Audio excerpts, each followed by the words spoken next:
하나님과 멀어지게 된 45가지 이유. 오늘의 주제는 바로 고집입니다. 고집.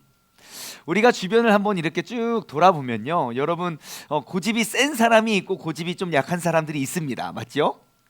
예, 우리는 그 주변에 고집이 센 사람들을 우리는 무슨 고집이라고 하죠? 예, 똥꼬 고집이요? 예, 똥꼬 고집도 있고 황소 고집도 있습니다. 그리고 오래 전부터 전해져 내려오는 그런 전설 같은 이야기에 의하면 여러분, 고집이 센 성씨가 있다고 합니다. 아마 여러분들도 그 전설에 대해서 들어보셨던 것 같은데 어떤 성씨가 고집이 굉장히 세다고 들었습니까? 최강안, 예, 안강최라고 하죠 보통. 안강최 씨. 한번 주변을 한번 생각해 보세요. 떠올려 보세요. 내 주변에 안씨, 강씨, 최씨, 고집이 센가 안 센가? 세죠? 예. 근데 더욱더 놀라운 건 다른 성씨도 고집이 셉니다.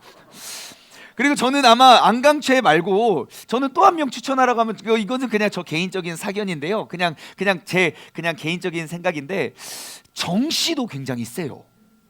혹시 주변에 정씨 있으시면 한번 생각해 보세요. 아마 그분도 굉장히 세고요. 근데 무엇보다도 누구보다도 가장 고집이 센 거는 바로 내 남편이 아닐까. 최고죠. 예, 절대 굽히지 않습니다. 남자들은 인정도 하지도 않아요. 대화도 안 통하고. 자, 여러분 혹시 삶을 살면서 고집이 죄라고 생각한 적이 있습니까?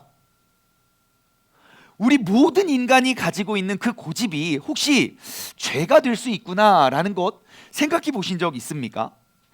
고집은 우리 모두에게 누구에게나 있는 것이지만 여러분, 고집은 죄가 될 수도 있습니다. 우리가 한번 생각해 볼게요. 그럼 고집이 세다, 그것을 고집이 센 사람의 특징에 대해서 우리가 한번 생각해 볼게요. 제가 4가지만 한번 떠올려 봤는데, 첫 번째는 일단 고집이 센 사람들은요, 말이 통하지 않습니다. 대화가 안 돼요. 자기 말만 해요. 아무리 설득력 있게 말해도 사실은 중요하지 않아요. 지금 내 기분이 제일 중요합니다. 그죠? 두 번째, 상대방의 말을, 그의 의견을 수용하지 않습니다. 어디에도 상대방을 위한 그 빈틈이 없어요. 꽉 차 있어요. 뭐에? 자신이 믿고 있는 사실에 대해서. 객관적인 사실은 중요하지 않아요. 내가 생각했을 때 이거 잘못됐으면 그거 그냥 잘못된 겁니다. 대화가 안 돼요. 세 번째, 화를 잘 냅니다. 고집이 센 사람들 보면요, 자신의 의견이 일단 이렇게 용납이 되지 않잖아요. 수용이 되지 않으면 일단 화부터 냅니다. 뭐야? 일단 갑자기 막 여기서 들통이 나기 시작했어요. 네 번째는요, 자신의 문제를 타인의 탓으로 전가합니다. 무슨 말이냐면요, 나의 실수에 대해서는 굉장히 관대해요. 괜찮아요. 그럴 수 있지 뭐. 실수할 수도 있지 뭐. 아는 사람이 어디 있어. 하지만 타인의 실수는 용납이 되지 않습니다. 어떻게 인간이 그럴 수가 있냐고. 그러면서 모든 자신의 잘못을 남에게 남에게 돌리는 경우가 많죠. 여러분, 이렇게 이러한 그 고집이 센 사람, 그 황소 고집이라고 불리우는 사람들의 특징을 나누니까 좀 머릿속에 떠오르는 사람들이 조금 있지요? 맞아. 진짜 맞아. 그런 것 같아. 맞아. 그래요? 그런데요, 어떠한 특징이었습니까? 말이 통하지 않고, 상대방을 수용하지도 않고, 화도 잘 내고, 남을 탓하는 사람. 어쩌면 이 자리에 함께 있는 우리 모두는 바로 이 황소 고집과 같은 그러한 센 고집을 가지고 있는 사람일지 모릅니다. 물론 사람과 사람 사이에서는 고집이 센 사람이 있고 세지 않은 사람이 있지만, 하나님과 나와의 관계 속에선 우리 모두는 황소 고집의 사람일지도 모릅니다. 한번 생각해 보세요. 좀 더 두려운 건 뭐냐면요, 사람들 보기에 고집이 세 보이는 사람은 하나님 보기에는 조금 잘 순종할 수도 있어요. 왜? 금방 드러나고요. 또 그러한 사람들은 또 한 번 하면 쭉 가거든요. 하지만 세상 속에서는 고집이 약한 것처럼 보여지는 사람들이 더 위험합니다. 하나님 앞에서는 절대로 자신의 고집을 꺾지 않기 때문이지요. 한번 하나님과 나 사이 속에서 우리의 고집을, 나는 고집이 과연 얼마나 센지 한번 돌아볼까요? 여러분, 하나님과 소통 잘 되십니까? 여러분의 기도가 일방통행입니까? 양방통행입니까? 내가 하나님과 그 원활한 소통을 위해서 여러분, 하루에 과연 몇 분이나 몇 시간이나 하나님과 교제하십니까? 우리는 하나님과 소통이 잘 되지 않는 고집쟁이인 것 같아요. 두 번째 특징 뭐였습니까? 여러분, 하나님의 뜻을 잘 수용하십니까? 하나님이 무엇을 원하시고 어떠한 계획을 가지고 있는지 우리 대부분 다 알아요. 하지만 하나님의 뜻과 그 결정권이 내 삶에 들어올 틈이 없습니다. 왜요? 내 고집이 가득해서요. 말씀을 몰라서 우리가 말씀대로 살아가지 않는 것이 아닙니다. 알면서도 행하지 않는 거예요. 왜요? 나는 영적인 고집쟁이거든요. 엄청난 황소고집이거든요. 세 번째, 화를 잘 낸다. 여러분, 하나님께 얼마나 쉽게 우리가 투정을 부립니까? 그게 하나님한테 그렇게 화낼 일입니까? 아님에도 불구하고 우리는 화낼 대상이 없으니까 하나님한테 불평불만 많이 해요. 무엇인가를 요구해 놓고 그것을 그 정한 시와 때도 내가 다 정해놔요. 그래 놓고 내가 정한 시와 때가 그 일이 이루어지지 않으면 하나님 일단 화부터 냅니다. 왜 빨리 도와주지? 안 도와주셔서 뭐하냐고. 조금만 기다리면 다 될 것을 그거 못 기다리고 얼마나 불평불만을 많이 합니까? 마지막 네 번째, 우리가 내가 잘못, 죄는 내가 다 져놓고 하나님 원망 얼마나 많이 합니까?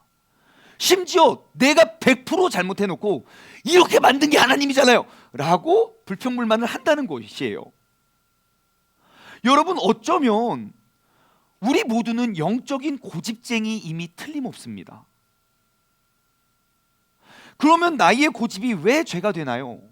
여러분, 나의 고집을 환원하면 불순종이라고 말할 수 있어요. 그 불순종은 곧 나의 교만이 됩니다. 왜냐하면 여러분, 이 세상을 우리가 살아갈 때 하나님 말씀의 기준과 정반대되는 그 세상 속에서 신앙생활하고 있는 우리 모두는 항상 하나님의 말씀과 세상의 기준이 부딪힌다는 걸 우리는 알고 있습니다. 세상은 다 괜찮다고 말하지만 성경에서는 안 된다고 말하는 것들이 많고요. 세상 사람들은 그것이 죄라고 그 양심의 가책조차 느껴지지 않는 일들이 하나님의 말씀을 볼 때마다 이것이 얼마나 하나님께서 크게 여기시는 죄라는 사실을 우리는 발견하게 됩니다. 특히 우리가 성경을 모르면 괜찮은데 알면 알아갈수록 우리는 더욱더 큰 양심의 가책을 느끼면서 살아가게 돼요. 더 많이 찔려요. 로마서 5장 13절의 말씀을 보면 이렇게 기록되어 있습니다. 죄가 율법이 있기 전에도 세상에 있었어요. 죄는 율법이 세워지기 전에도 있었어요. 하지만 율법이 없었을 때에는 죄를 죄로 여기지 아니하였느니라. 차라리 내가 그 율법을 몰랐으면 괜찮을 걸. 괜히 뭐 설교 들어가지고 나 진짜 나 고집이 죄인지 처음 알았네. 진짜 내가 어떻게 고집을 안 부리고 살아. 모르면 괜찮은데 알면 알수록, 즉 하나님과 가까워지면 가까워질수록 우리는 더욱더 큰 죄책감을 느끼며 우리가 살아간다는 것입니다. 하나님의 말씀, 하나님의 율법이 내 안에 없었을 때에는 죄라는 인식이 없었지만 내가 하나님과 조금 더 알아가면 알아갈수록, 가까워지면 가까울수록 우리는 죄의 의식이 점점점 커지게 됩니다. 왜일까요? 나의 행동은 더욱더 좋아지지만 왜 내가 죄인임을 더욱더 크게 느낄까요? 왜냐하면 하나님의 말씀을 통해 나의 악하고 무디었던 그 양심이 점차 선한 양심으로 바뀌어가기 때문입니다. 왜냐하면 내 안에서 이미 선한 일들을 계획하시고 내 안에서 그 선한 일을 행하시는 그 성령님의 음성이 내게 점차 크게 들려오기 때문입니다. 우리 성령님께서는 내 안에서 쉼없이 말씀하십니다. 항상 옳은 길을 따르라고. 너는 충분히 이겨낼 수 있다고. 이미 그 문제와 어려움을 믿음으로 이겨낼 그 힘과 능력을 이미 갖췄다고. 그 어려움을 이겨내기 위해서 예수님께서 이미 그 피값으로 그 죄값을 치르셨다고 우리에게 끊임없이 말씀하고 있을 것입니다. 바로 그때 내 자아는 하나님과의 뜻과 부딪히게 됩니다. 하나님의 뜻과 내 의지, 여러분, 이 두 개가 딱 부딪힐 때 여러분은 무엇을 선택하십니까? 저의 경험으로 미루어 보았을 때는 이것이 하나님의 뜻인 줄 알아요.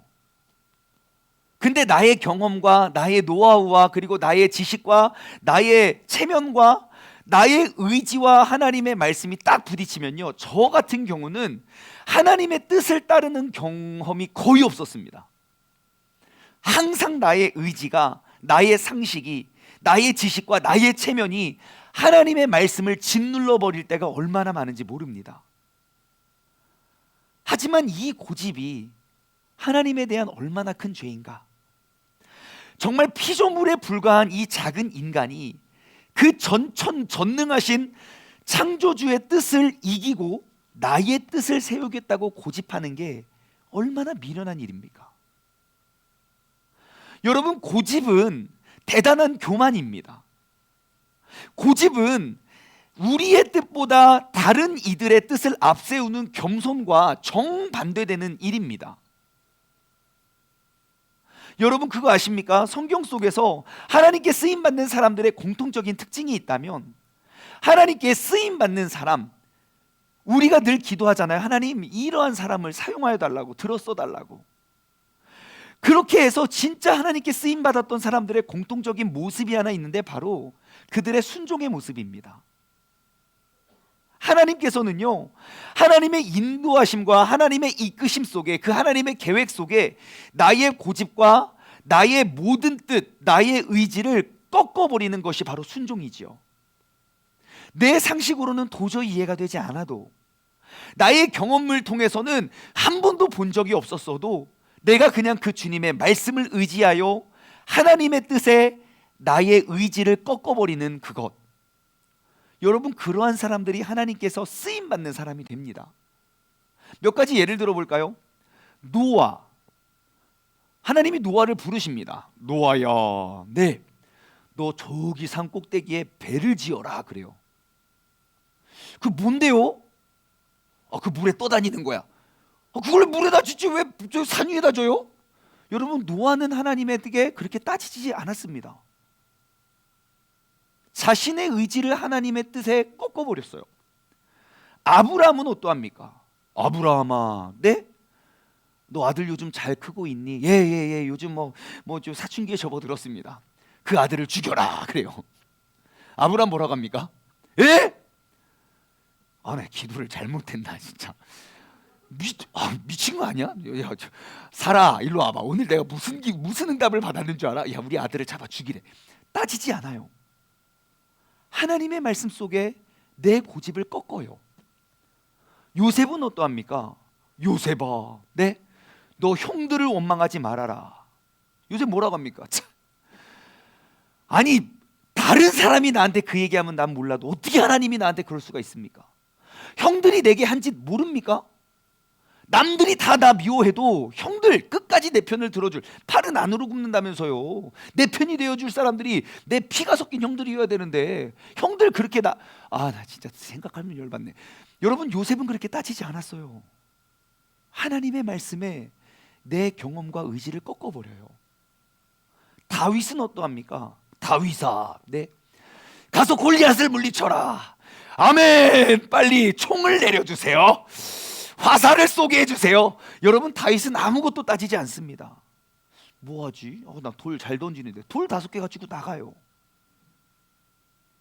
성경은 온통 비정상적인 요구에 순종하는 이야기들로 가득합니다. 즉, 하나님께서 명령하시는 그 하나님의 말씀에 나의 고집을 앞세우지 않습니다. 신약 성경으로 넘어와 볼까요? 여러분, 오늘날 신약 성경을 보시면요, 구약은 너무너무 비현실적이라고 칩시다. 그럼 신약 성경을 보시면요, 우리의 삶에 진짜 실질적으로 적용할 수 있는 그러한 가르침들이 얼마나 많은지 몰라요. 특별히 예수님께서 친히 이렇게 복이라는 것들에 대해서 설명해 주시는 우리 산상수훈, 산상보훈의 말씀, 마태복음 5장, 6장, 7장 말씀 한번 보십시오. 마태복음 5장 많고 많지만 그냥 몇 가지만 나눠보면요, 38절부터 말씀을 한번 보시면, 또 눈은 눈으로 이는 이로 갚으라 하였다는 것을 너희가 들었으나 나는 너희에게 이르노니 악한 자를 대적하지 말라. 누구든지 내 오른뺨을 치거든 왼뺨도 돌려내라 그래요. 이것이 하나님의 뜻이에요. 근데 우리는 어떠한 고집을 피웁니까? 하나님, 나의 오른뺨을 치거든 나는 쌍뺨을 때릴 수 있는 복수를 허락하여 주소서. 하나님의 뜻은 거기에 있지도 않음에도 불구하고 우리는 얼마나 많은 고집을 피웁니까? 하나님은 이미 그 사람을 용서할 수 있는 기회와 사랑할 수 있는 마음을 주셨음에도 불구하고 우리는 얼마나 그 고집을, 하나님 앞에 그 고집을 피우고 있습니까? 그뿐만이 아닙니다. 40절, 너를 고발하여 속옷을 가지고자 하는 자에게 겉옷까지도 가지게 하며 누군가가 우리에게 그 은밀한 무엇인가를 요구하면 미쳤어요? 근데 미쳤다고도 당신이 누군데 내가 그걸 왜 줘요? 우리의 고집을 피우지 않습니까? 41절, 또 누구든지 너로 억지로 오리를 가게 하거든. 눈에 띄는 단어가 뭡니까? 억지로 오리를 같이 가재요. 억지로. 그때 어떻게 하래요? 너는 심리를 동행하래요. 하지만 이 말씀을 우리는 어떻게 고집 피웁니까? 누군가가 억지로, 야 하나님 억지로 하는 거 싫어하셔. 어떻게 하나님의 이름 또 다 갖다 붙여가지고. 우리는 얼마나 하나님 앞에서 큰 고집쟁이입니까? 그 밑에 43절, 내 이웃을 사랑하고 내 원수를 미워하라 하였다는 것을 너희가 들었지만 나는 너희에게 이르노니 너희 원수를 사랑하며 너희를 박해하는 자를 위하여 기도하라. 여러분, 이 말씀 속에서 우리는 얼마나 하나님 앞에 그 고집의 불순종을, 그 고집의 죄를 짓고 있는지 모릅니다. 신앙생활을 어느 정도 해온 사람이라면 이러한 가르침에 대해서 너무너무 익히 들었고 잘 알고 있고 결국 이것이 하나님의 말씀이고 결국 이것이 하나님의 뜻임을 알면서도 우리는 하나님 앞에서 나의 그 황소고집 같은 그 고집이 하나님의 모든 능력과 가능성을 다 잘라놓고 있다는 사실을 우리는 인식하지 못하고 있습니다. 나의 삶 속에 이러한 상황에 앞에 딱 맞섰을 때 우리는 예수님, 그 하나님의 뜻보다는 언제나 내 의지가 앞섬을 봅니다. 말씀이 뭐라고 했건 말건 내 삶에 어떠한 영향도 미치지 않습니다. 예수님께서 어떠한 마음을 품고 성령님이 지금 내 안에서 무엇을 요구하시는지조차 우리는 들으려 하지 않습니다. 왜요? 나의 영적인 불순종의 고집 때문입니다. 하지만 우리는 지금까지 그것이 잘못됐다고 생각하지 않았어요. 결국 하나님께서 나와 같이 부족하고 연약한 삶을 통하여 내가 평생 보지도 못하고 느끼지도 못하고 상상도 못했던 그런 놀라운 크고 비밀한 일들을 계획하신 그 하나님의 계획을 단지 나의 불순종의 고집 때문에 하나님의 능력을 꺾어버리는 삶을 우리가 살고 있지 않나 싶습니다. 여러분 꼭 기억하십시오. 나의 이 고집이 내 믿음의 성장을 갉아먹고 있습니다. 사람들의 체면 때문에, 사람들의 시선 때문에, 나의 자존심 때문에 내가 무시하고 꺾어버렸던 그 하나님의 뜻과 계획에 의해서 나의 믿음은 자라날 수 없음을 우리가 바라보았으면 좋겠습니다. 오늘 이 시간, 이 예배가 나의 불순종의 고집을 완전히 꺾어버리는 예배가 되기를 주님의 이름으로 소망합니다. 여러분은 어떠하십니까? 하나님의 말씀과 내 뜻이 딱 대립을 했을 때 하나님의 말씀에 의지하여 온전히 순종하는 삶을 사십니까? 원래 이 타이밍에 우레아 같은 아멘이 나야 되는 거 아닙니까? 한 번 더, 이 대목 한 번 더 할 거예요. 여러분은 어떠하십니까? 하나님의 말씀과 내 뜻이 대립했을 때 하나님 말씀에 의지하여 온전히 순종하는 삶을 사십니까? 어쩜 그렇게 불가능할 것처럼 이렇게 자신도 없고. 여러분, 믿음을 선포라고요. 여러분, 신앙생활은 하나님의 말씀에 순종하는 것입니다. 여러분, 신앙생활은 항상 나를 죽여가는 것이고 내 안에 그리스도를 살려내는 것입니다. 여러분, 신앙생활은 나의 고집을 꺾고 기록된 말씀, 그 말씀을 내 삶 속으로 그려내는 것입니다. 고집쟁이들이 하나님 앞에서 순종의 양이 되어가는 것이 바로 우리의 신앙생활이 되어야 할 줄 믿습니다. 오늘 이 시간 우리가 결단하고 믿음으로 선포하기를 원합니다. 우리 이렇게 한번 선포해 볼까요? 하나님의 말씀을 살려내는 사람이 되길 원합니다. 시작. 한 번 더요. 하나님의 말씀에 예라고 대답할 수 있는 은혜를 내게 주옵소서. 시작. 하나님의 말씀에 예라고 대답할 수 있는 은혜를 내게 주옵소서. 여러분, 예수님께서 잡히시기 전 마지막 예수님께서 행하셨던 그 기도를 기억하실 것입니다. 겟셋마네 동산에서 땀방울이 핏방울이 되도록 주님께서 그 어려운 상황을 대면하기 어려울 때 주님께서는 기도함으로 나아가셨습니다. 주님의 기도는 무엇이었습니까? 하나님, 내 뜻이 주님께 상달되어 주님의 뜻을 바꾸게 하여 주옵소서가 아니었습니다. 내가 이 상황을 받아들이긴 너무너무 힘들지만 주님, 나의 원대로 마옵시고 아버지의 원대로 하옵소서. 여러분, 우리가 하나님의 뜻과 내 의지가 부딪힐 때 우리가 나아가야 할 자세는 바로 그것입니다. 주님, 내 의지로는 이거 순종할 수 없고, 내 의지로는 이 사람 용서할 수 없고, 내 의지로는 이 사람 사랑할 수 없지만 주의 말씀에 의지하여 나에게 주님의 뜻을 이루게 하여 주옵소서. 하나님 앞에서 나의 고집을 꺾길 원하신다면 여러분, 매일매일 우리가 말씀을 통해 하나님 말씀을 읽어가면서 기록된 말씀에 yes, 예라고 우리가 선포하며 나아가길 소망합니다. 말씀에 대한 크고 작은 나의 순종이 나를 진정한 그리스도인으로 만들어주는 줄 믿습니다.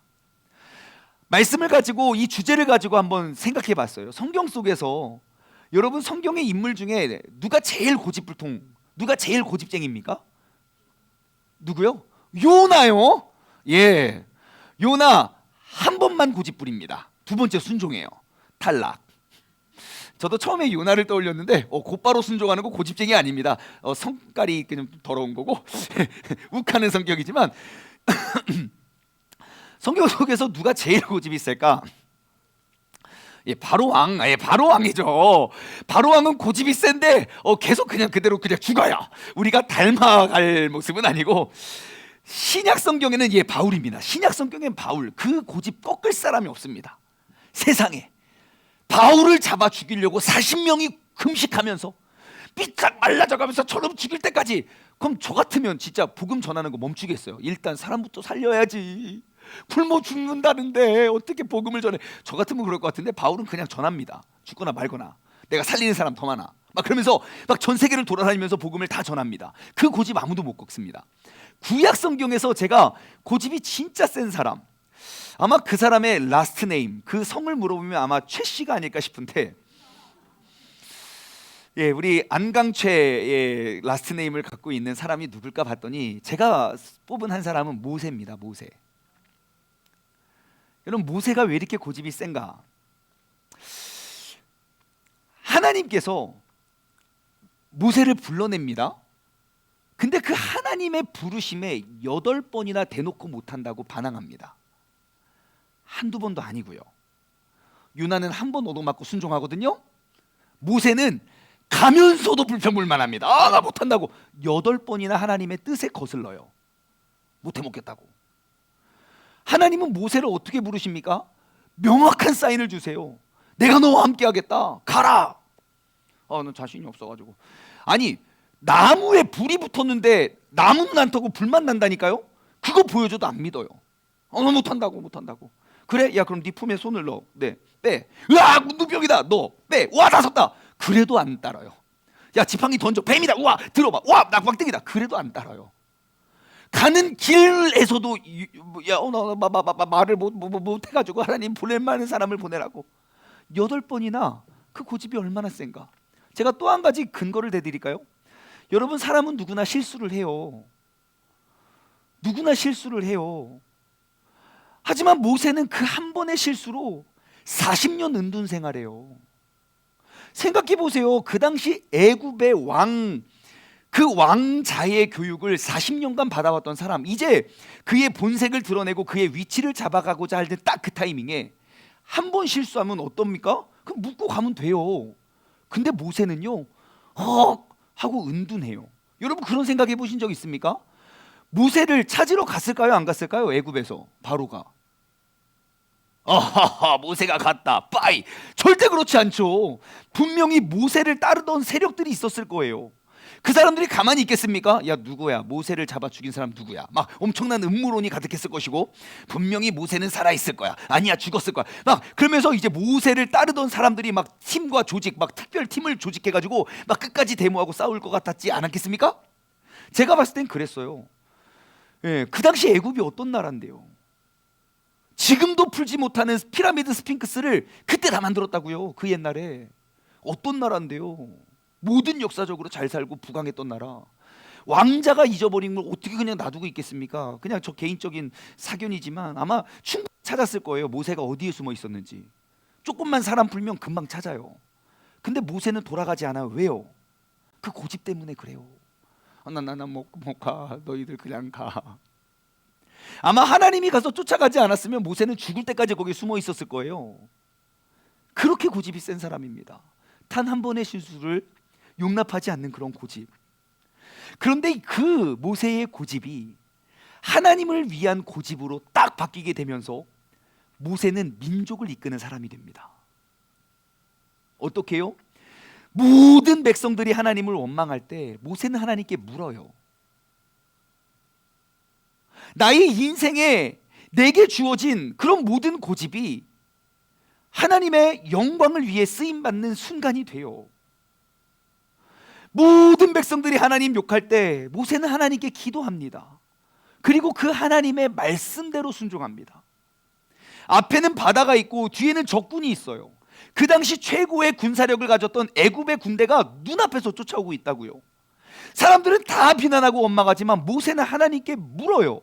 하나님 어떻게 합니까? 야, 너 가만히 있어서 내가 오늘 너희에게 행할 일들을 지켜만 봐라. 예. 근데 우리 어떻게 해요?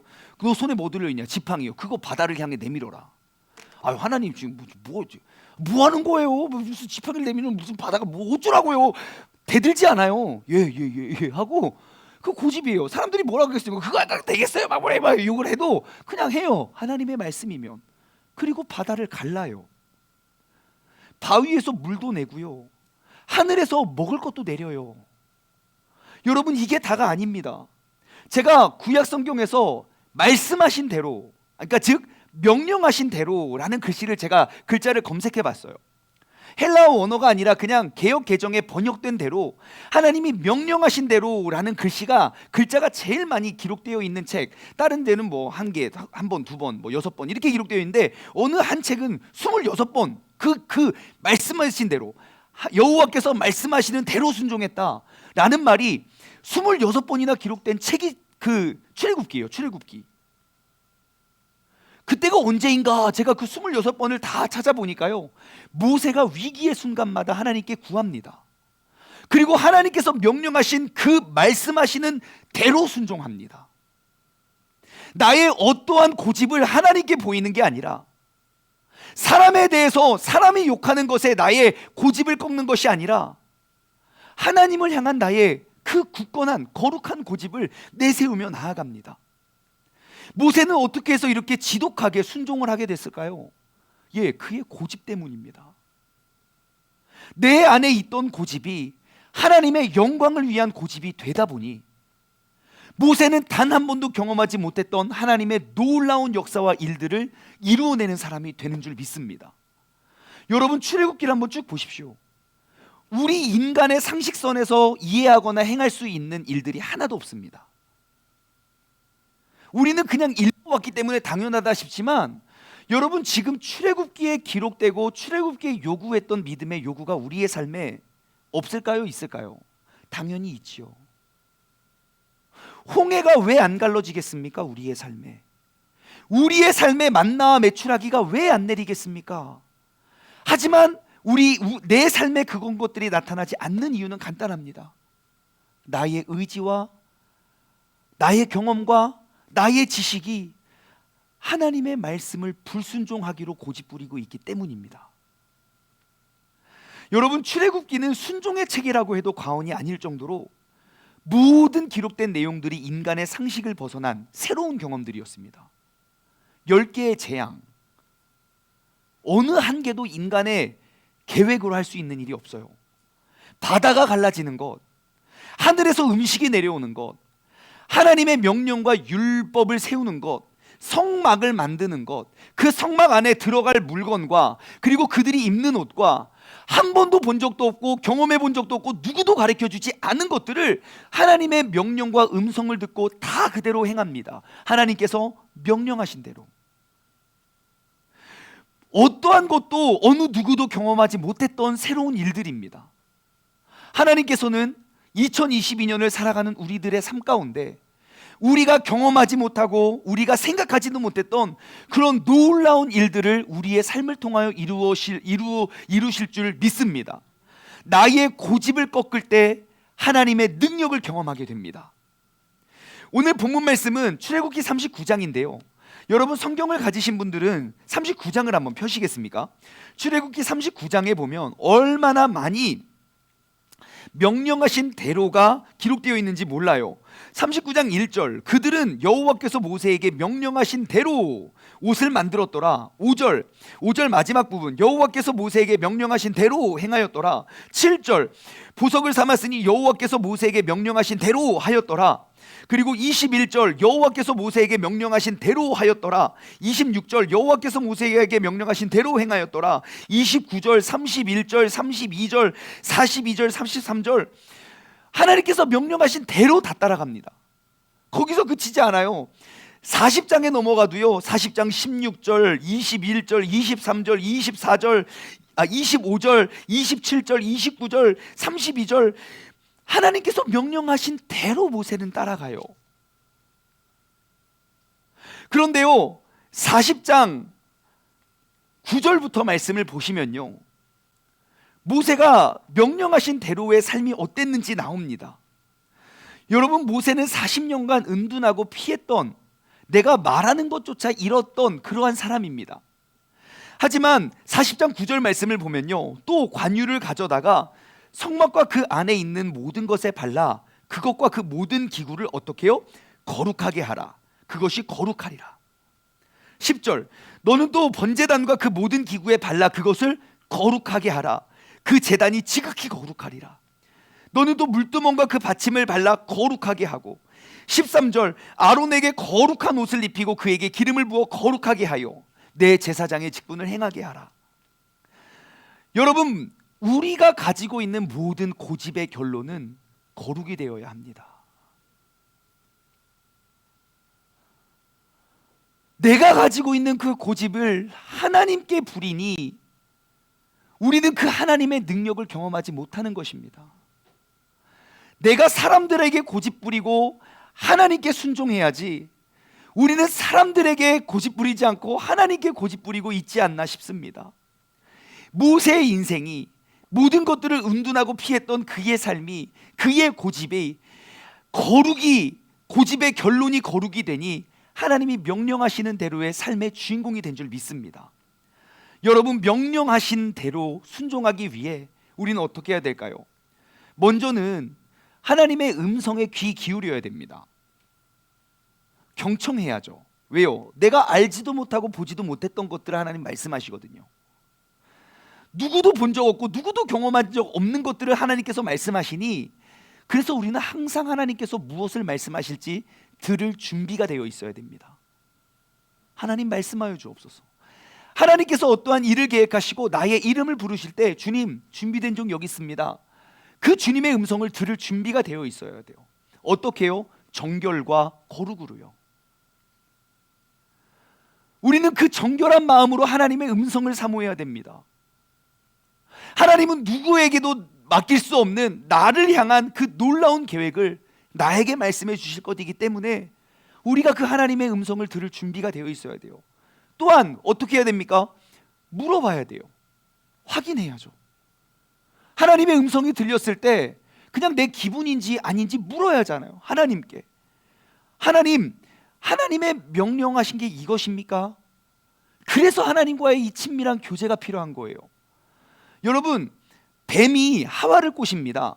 뭐라고 하냐면, 하나님의 명령은 너희가 그것을 먹는 날에는 정령 죽으리라 그래요. 제가 영어 성경을 보니까요, You shall surely die 그렇게 써 있어요. 너는 반드시 죽을 거야 그래요. 근데 마귀가 하와에게 한 말이 무엇이냐? 너는 그거 먹어도 절대 죽지 않아. 어떠한 단어를 강조했을 것 같습니까? 절대 죽지 않아. 그거 강조했을 것 같죠? 근데 제가 영어 성경을 보다가 깜짝 놀랐어요. 하나님께서는 하와에게 You shall surely die 라고 말씀하셨어요. 마귀는 하나님께 마귀는 하와에게 뭐라고 했냐면요, You shall not surely die 이렇게 말했어요. 영어 성경은 not 부정어 하나 딱 들어갔고요, 히브리어 성경에 보면요, 그 부정어는 짝대기 하나예요. 하나님의 말씀과 마귀의 말은 짝대기 하나 차이예요. 그럼 여러분, 마귀의 음성과 하나님의 음성이 어떻게 다른지 한번 들어보세요. You shall surely die. You shall not surely die. 뭐가 하나님의 음성이고 뭐가 마귀의 음성입니까? 티가 나지 않죠? You shall surely die. 너 정령 죽을 거야. You shall not surely die. 여러분, 우리가 얼핏 잘못 들으면 이것이 하나님의 뜻이 마귀의 뜻이 될 수 있다고요. 그래서 우리는 하나님과 친밀한 교제가 필요합니다. 이것이 하늘로부터 온 하나님의 명령인가? 아니면 마귀가 나를 꼬드기기 위한 것인가? 하나님의 말씀을 명확히 알고 있으면 절대 이단 사이비에 빠지지 않습니다. 하지만 하나님의 말씀을 애매모호하게 알고 있기 때문에 이단에게 넘어가는 거예요. 그래서 우리는 하나님과 친밀함이 필요합니다. 하나님을 경험하기 위해선 나의 고집을 꺾어내야 됩니다. 나의 고집을 뽑아내야 됩니다. 그러면 내 삶의 고집의 죄를 꺾기 위해서 내 삶의 고집의 죄를 꺾기 위해서 하나님께 순종하는 삶을 살기 위해서 우리가 어떻게 해야 될까요? 첫 번째, 하나님의 말씀에 경청하고 묻기 위해서 우리는 말씀의 도움을 받아야 됩니다. 어떻게 해야 된다고요? 말씀의 도움을 받아야 합니다. 하나님께서 내게 무엇을 말씀하시는지, 하나님께서 내게 무엇을 요구하시는지. 하나님은요, 한 번 말하고 그거 평생 울고먹지 않습니다. 매일매일 매 순간순간 나와 하나님의 뜻과 세상의 뜻이 상충할 때 하나님은 그때마다 내게 말씀해 주실 겁니다. 그래서 우리는 매일매일 그 하나님의 말씀을 붙드는 삶을 살아야 됩니다. 하나님의 말씀이 내게서 떠나가면 우리는 또 다른 불순종으로, 또 다른 고집으로 하나님 앞에 나아갈 것이기 때문입니다. 그래서 우리에게는 하나님의 말씀이 친숙해야 돼요. 그래서 저는 여러분들에게 계속 강조하는 것, 여러분, 성경 통독은요, 속독과 정독이 함께 가야 됩니다. 양 날개처럼 빨리 읽는 것과 천천히 읽는 것이 동시에 가야 된다고요. 한번 따라해 볼까요? 속독과 정독이 동시에 가야 된다. 시작. 자, 예를 들어 볼게요. 여러분, 이것은 바로 미국 지도입니다. 미국은요, 50개의 주가 되어 있어요. 이 땅의 크기는 대한민국 남한의 땅의 거의 98배 정도예요. 한 100배 정도 넓은 땅이에요. 그리고 특히 미국 사람들은요, 한 곳에 태어나면 그냥 한 지역을 거의 떠나지 않습니다. 우리에게 미션이 주어졌어요. 미국을 다 정탐하시고 미국을 다 파악하십시오 라고 한다면 우리는 절대로 천천히 정독만 해가지고는 언제 이 50개의 주를 다 돌아가겠습니까? 대한민국의 100배 크기라니까요. 신앙생활을 1년, 2년, 10년, 20년, 30년 해도 이거 다 못 돌아봅니다. 그거 다 파느라고. 그래서 우리는 속독이 필요합니다. 빨리빨리 알아야 돼요. 그냥 쭉 돌아요. 50개 주를 그냥 와르르 막 돌고 돌아왔어요. 17일 만에 돌았습니다. 그래, 미국은 어떤 나라냐? 모르겠는데요. 하나도 모르겠어요. 정신이 하나도 없어가지고. 그럼 뭐 하면 됩니까? 또 돌으면 돼요. 빨리. 여러분, 30번 미국의 50개 주를 30번 돌면 모르겠습니까? 알죠. 모를 수 없죠. 뉴욕이라는 곳에 갔더니 자유의 여신상이 있었고요. 저기 미시건주에 갔더니 나이아가라 폭포가 있었고요. 텍사스에 갔더니 휴스턴이라는 동네가 있었고요. 캘리포니아에 갔더니 LA라는 동네가 있어요. 30번, 40번 계속 빨리 돌아도 다 알게 된다고요. 무엇이 크고 중요한 핵심인지. 여러분, 속독을 무시하지 마십시오. 전체 큰 그림을 파악하기에 정말 좋은 훈련입니다. 하지만 그것만 가지고는 미국의 생활을 다 이해할 수 없지요. 천천히 가고 사람들과 만나고 같이 살며 같이 이야기를 나눠야겠죠. 과연 이 사람들은 어떠한 생각을 하고 어떻게 살아가는지, 어떠한 어려움이 있고 어떠한 갈등이 있는지, 이 도시 안에는 예를 들어 텍사스 주 안에는 몇 개의 도시가 있는지 천천히 가야만 볼 수 있습니다. 그래서 말씀 묵상을 함께 하는 것입니다. 여러분, 우리는 66권, 성경 66권을 정복하기 위해서 여러분 꼭 속독과 정독을 함께 하시기 바랍니다. 큐티만 했다고 신앙생활 다 한 거 절대 아니에요. 나 오늘 성경 20장 읽었다고 나 오늘 할 일 끝났어. 절대 그렇지 않아요. 꼭 정독과 속독을 함께 가십시오. 그래야 66권을 정복할 수 있습니다. 두 번째, 나의 고집을 꺾기 위해선 우리는 기도의 도움을 받아야 합니다. 시작! 기도의 도움을 받아야 합니다.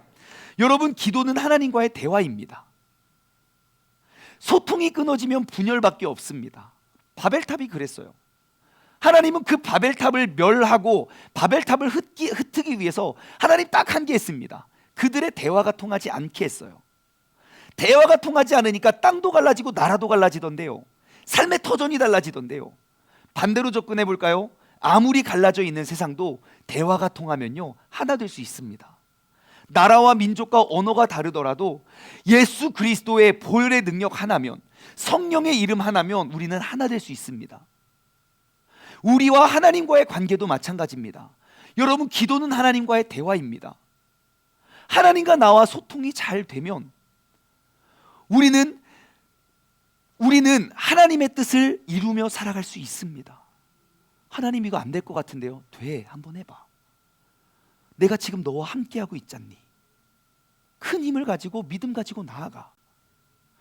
하나님의 그 세밀한 음성이 들리지 않기 때문에 우리가 두려워하는 것일 수 있습니다. 대화로 나아가십시오.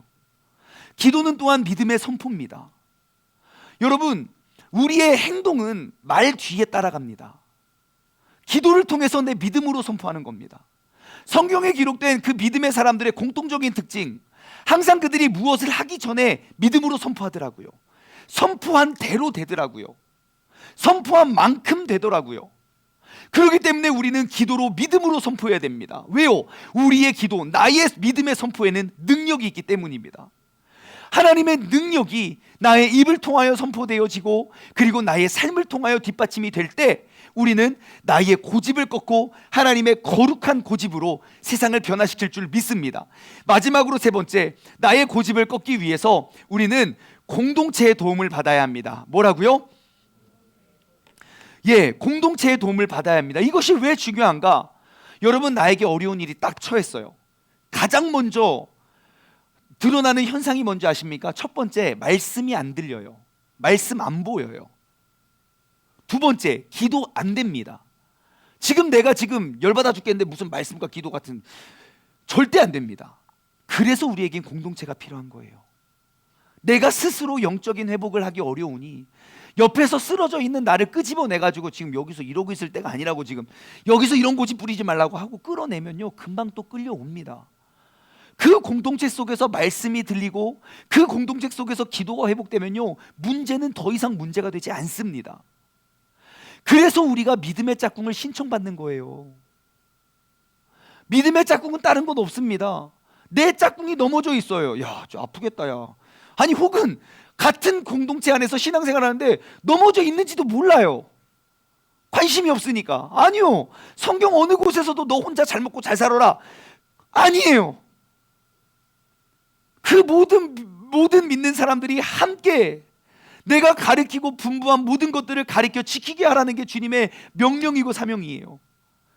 그래서 여러분들은 꼭 믿음의 짝꿍 섬김위에 신청하십시오. 왜요? 지금 이 자리에 나오지 못하고 넘어진 사람들을 일으켜 세우기 위해서예요. 우리가 그러한 공동체를 이루어 갈 때 여러분, 하나님의 뜻과 그 사명이 이 땅 가운데 이루어질 줄 믿습니다. 정말 뜬구름 잡는 설교를 제가 3년 전부터 했어요. 제가 그랬어요. 우리 세종 중문교회는 세종시의 도피성 교회가 될 겁니다. 도피성이 뭐요? 아프고 힘들고 마음 아프고 어디 가서 말 못하고 막 꺼내지도 못하는 그러한 치부와 상처와 아픔들 우리 공동체 안에서 다 끄집어내고 함께 나누며 그를 위해 우리가 회복시켜낼 수 있는 진짜 세종시의 자살률을 우리가 보이진 않지만 줄여내는 그런 교회가 됩시다. 그렇게 말한 지 딱 3년 됐어요. 근데요, 한 명씩 죽음을 고민하면서 저한테 상담이 와요. 깜짝 놀랐어요. 우리 교회 사람도 아니고 우리 교회 다니지도 않아요. 내가 아파트 13층에 사는데 지금 사방이 꽉 막혀서 창문 열고 뛸까 말까 고민하다가 갑자기 제 생각이 났대요. 연락 왔어요. 진짜 신기한 일 아닙니까? 여러분, 그러한 기도를 우리 모두가 감당하면 여러분, 세종시의 자살률은 줄을 수밖에 없습니다. 과연 그게 될까? 아니요. 하나님이 뜻하시고 하나님이 계획하시면 반드시 됩니다. 과연 나 같은 사람을 통하여 될까? 반드시 됩니다. 그것이 하나님이 우리를 이 자리에 부르신 그러한 사명인 줄 믿습니다. 여러분, 나의 고집을 꺾기 위해 하나님의 말씀의 도움을 받으십시오. 이번 주 한 주를 살아갈 때도 매일매일 하나님의 말씀을 내 삶에 새기기에 여러분 최선의 힘을 다하면요, 내 삶의 모든 어두움들은 사라져갑니다. 정말입니다. 한번 해보십시오. 속독과 정독 꼭 같이 가십시오. 또한 기도의 자리에 계속 나오십시오. 내가 결단하지 않으면 결단당합니다. 다니엘 같은 사람도 나의 믿음과 신앙을 지키기 위해 하루에 3번씩 기도하기로 작정하고 합니다. 여러분, 믿음의 사람은 작정하는 겁니다. 하나님과의 교제와 소통의 시간을 작정하십시오. 매일 새벽 예배도 좋고 매일 월음 기도에도 좋고, 우리 교회는 함께 여러분들의 신앙을 도와줄 수 있는 곳이 항상 있습니다. 심지어 명절에도 우리는 새벽 예배 하잖아요. 계신 곳에서 아무튼 여러분 기도함으로 나아가십시오. 그리고 3번째, 공동체의 도움을 받고 주십시오. 우리가 회복하고 세워야 할 공동체는 이 자리 안에 있는 게 다가 아닙니다. 진짜 우리가 구해야, 우리가 살려야 할 사람들은 차마 교회에 발도 딛지 못하는 세상입니다. 그들을 위해 우리가 하나님께 더욱더 가까이 나아갈 수 있는 저와 여러분 되기를 주님의 이름으로 간절히 소망합니다. 적용 질문을 드립니다. 첫 번째, 여러분 말씀 앞에서 고집 부리고 있는 것이 혹시 있습니까? 그것이 무엇인지 한번 돌아봤으면 좋겠어요. 분명히 하나님의 말씀에서는 용서하라고 말하는데 내가 지금 저 왼수 저거 용서가 안 돼서 내가 지금 고집 부리고 있는 사람 있습니까? 분명히 말씀에서는 사랑하라고 이야기했는데 하나님, 내 저 인간 진짜 막 우리가 욕만 하고 있진 않습니까? 분명히 주님께서는 그 일 내려놓으라고 했는데 내가 그 믿음 없어서 내려놓지 못하는 일이 있습니까? 여러분, 그것이 무엇입니까? 하나님의 말씀 앞에서 고집 부리고 있는 것, 여러분 내가 하나님의 그 거룩을 지키기 위한 고집으로 바꾸시기 바랍니다. 두 번째, 하나님의 말씀과 내 뜻이 대립했을 때 하나님의 말씀에 의지하여 온전히 순종한 경험이 있습니까? 한번 돌아보십시오. 내가 신앙생활하는 사람이라면 성령님은 내 안에서 절대 가만히 계시지 않습니다. 내가 넘어지지 않기를 누구보다도 간절히 원하고 기다리고 기도하십니다. 내가 죄로 쓰러지기 전에 분명히 우리에게 말씀하십니다.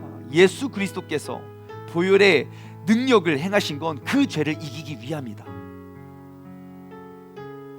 내가 넘어지기 전에 말씀으로 이겨냈던 경험들이 있으실 거예요. 한번 돌아보십시오. 그러면 내가 이 죄성을 드러내면 사람들이 다 나를 미워하겠지? 아니요. 분명히 다른 결과가 있었음을 경험하게 될 겁니다.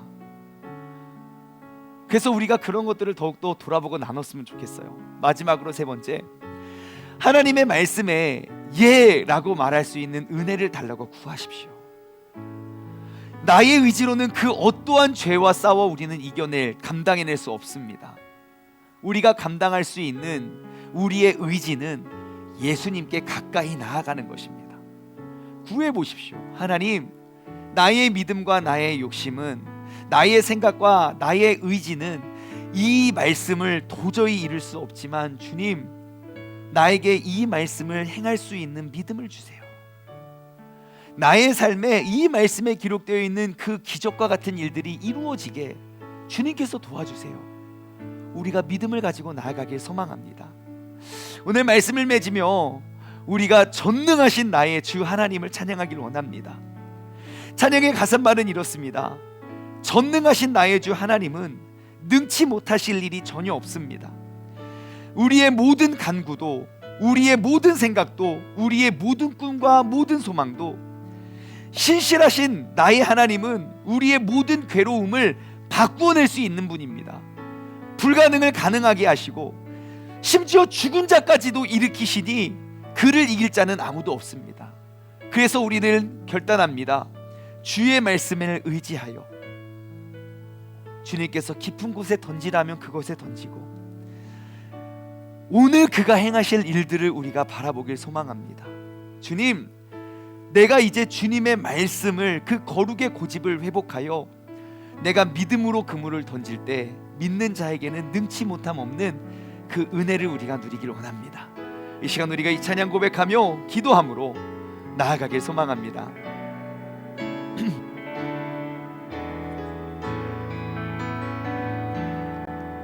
전능하신 나의 주 하나님은 능치 못하실 일 전혀 없네. 우리의 모든 간구도, 우리의 모든 생각도, 우리의 모든 꿈과 모든 소망도 신실하신 나의 주 하나님은 우리의 모든 괴로움 바꿀 수 있네. 불가능한 일 행하시고 죽은 자를 일으키시니 그를 이길 자 아무도 없네. 주의 말씀 의지하여 깊은 곳에 금을 던져 오늘 그가 놀라운 일을 이루시는 것 보라. 주의 말씀 의지하여 믿음으로 금을 던져 믿는 자에게는 우리가 믿음을 다해 선포하겠습니다. 전능하신 하나님, 전능하신 나의 주 하나님, 그분은 능치 못하실 일이 없습니다. 능치 못하실 일 전혀 없네. 우리의 모든 간구도, 우리의 모든 생각도, 우리의 모든 꿈과 모든 소망도 신실하신 나의 주 하나님은 우리의 모든 괴로움 바꿀 수 있네. 불가능한 일 행하시고 죽은 자를 일으키시니 그를 이길 자 아무도 없네. 주의 말씀 의지하여 깊은 곳에 금을 던져 오늘 그가 놀라운 일을 이루시는 것 보라. 주의 말씀 의지하여 믿음으로 금을 던져 믿는 자에게 능치 못함. 주님의 말씀을 의지합니다. 주의 말씀 의지하여 깊은 곳에 금을 던져 오늘 그가 놀라운 일을 이루시는 것 보라.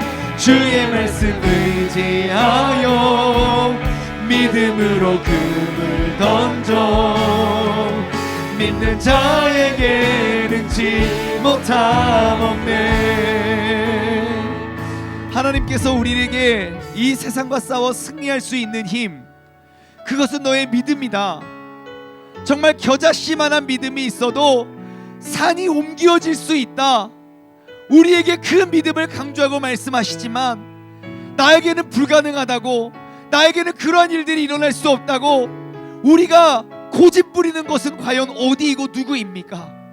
하나님, 내가 말씀에 기록되어 있는 하나님의 말씀이 나의 고집에 의해서 꺾여지는 것이 아니라 이 시간 나의 고집을 꺾어 거룩한 고집, 거룩한 황소 고집, 하나님의 영광을 위한 나의 고집의 사람이 되게 달라고 다 같이 주님의 이름 한번 부르짖고 합심하여 기도하며 나아가길 소원합니다. 기도하겠습니다. 주여, 하나님 아버지 감사합니다. 이 시간 나의 잘못된 고집을 꺾어내길 원합니다. 아버지 하나님, 나의 믿음 없음이 하나님의 모든 능력을 감추어냈고, 아버지 하나님, 나의 불필요한 고집이 하나님께서 행하실 그런 크고 놀라운 비밀을 우리는 다 묵인해버리고 말았습니다. 아버지 하나님, 나는 영적인 고집쟁이인가? 난 영적으로 순종하는 사람인가? 아버지 하나님, 내 삶의 모든 영적인 고집의 뿌리를 뽑아낼 수 있는 믿음의 사람 되게 하여 주옵소서. 이제는 내가 주님의 말씀을 의지하여 주님께서 요구하시는 대로 깊은 곳에 그분을 던질 수 있는 믿음의 사람 되게 하여 주옵소서. 하나님, 이제는 내가 믿음으로 아버지 하나님께 나아가 온전히 주님의 뜻을 우리가 이루고 구하며 나아갈 수 있는 아버지 그런 주님의 자녀들 될 수 있도록 주님께서 함께 하시고 인도하여 주옵소서. 아버지 하나님, 이제는 더욱더 주님의 말씀을 의지하기로 원합니다. 나의 뜻과 나의 경험을 의지하는 것이 아니라 기록되어 있는 하나님의 말씀을 믿는 대로 끝까지 지키고자 하는 그러한 고집을 가지고 나아갈 수 있는 믿음의 사람 되게 하여 주시옵소서. 아버지 하나님, 우리는 하나님을 위한 그 거룩한 고집이 있을 때에 아버지 하나님의 놀라우신 뜻을 우리가 살아가고 경험하고 이 세상 가운데 그 말씀이 옳았음을 증명하고 비춰질 수 있는 사람들이 됩니다. 아버지 하나님, 우리가 그 주님의 말씀을 더욱더 의지하여 그 말씀을 붙잡고 말씀대로 살아갈 수 있는 그런 영적인 고집쟁이가 되게 하여 주시옵소서. 하나님 아버지 감사합니다. 내가 삶을 살아가면서 진짜 고집불통이고 황소고집인 고집쟁이들을 많이 봅니다. 하지만 내 주변에 하나님을 향한 그 거룩한 고집쟁이를 찾아보기가 너무너무 힘듭니다.